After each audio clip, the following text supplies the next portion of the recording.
रखण में बदअमनी खिलाफ शहरी नौजवान रोड ते निकिरी आया। शहर के वडे अलम पाक खां रैली करी एहतजाजी मुज़ाहिरो कयो वियो। अमन खपे जा नारा आया।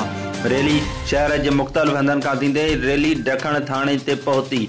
नौजवाननि एहतजाज रिकॉर्ड करायो। रैली में सियासी समाजी माण्हुनि शिरकत कई। एहतजाज की अगवानी ज़हीर चांडियो, ख़ालिक ईसानी, सलमान सुमरो, रबनवाज़ मंगी, सलीम जियो, सजाद सियाल, हक सियाल, जमील शेख ऐं ॿिया करे रहा हुआ।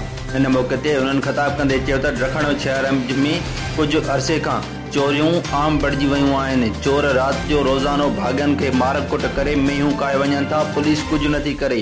एहतजाजी रैली ढखण थाणे ते पहुती। ढखण एसएचओ मंज़ूर अहमद महर मीडिया सां ॻाल्हाईंदे चयो त पुलिस जो गश्तूं वधाए करे अमन अमान बहाल कराईंदासीं।